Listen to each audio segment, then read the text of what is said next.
Predictably, Donald Trump has taken a side in the Russia-Ukraine saga, and of course, he picked Russia. During an interview yesterday with the right-wing podcaster Buck Sexton, Donald Trump had this to say about Vladimir Putin's decision to invade Ukraine. Here it is.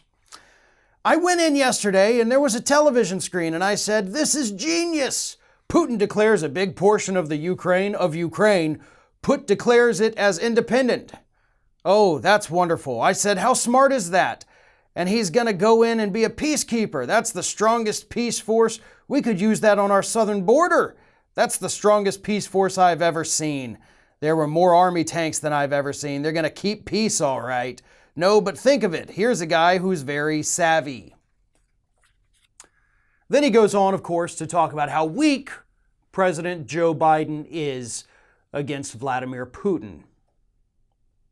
So let's step back for just a second here, right?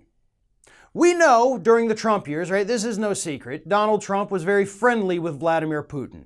You know, all the Russiagate nonsense aside, Donald Trump expressed admiration and outright adoration at times for Vladimir Putin and the way he treated the press, the way he treated dissidents, sat down with him on multiple occasions, congratulated him when his paper said do not congratulate.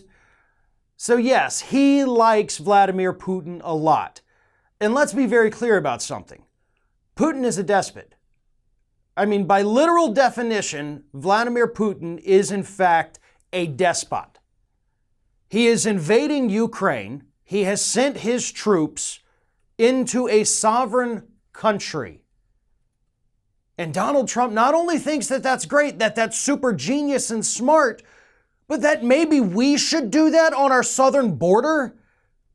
I mean, that's equally disturbing. Think about the prospect of Donald Trump running and winning the presidency back in 2024. Knowing that he's watching what Putin is doing right now, loving every second of it, thinking that it's brilliant and savvy. What would there be to stop Donald Trump from doing that to Mexico should he win in 2024? The answer is very little. Sure, military could, I guess, reject his orders, and then of course they all face court-martials, ruin their careers. Are they willing to do that? Do they want to do that? There's a lot of big question marks here, but Donald Trump's comments should not be taken lightly.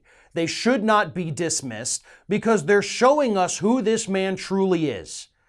By admiring these authoritarian leaders, these dictators and despots, he is showing us what he wants to be. The kind of ruler that he seeks to become if he gets back in office. And I think that's about as dire of a warning about what this man would do if he gets another term than we've ever seen before. Thanks for watching, and if you like what you saw, don't forget to like, comment, share, and most importantly, subscribe to our Ring of Fire channel here.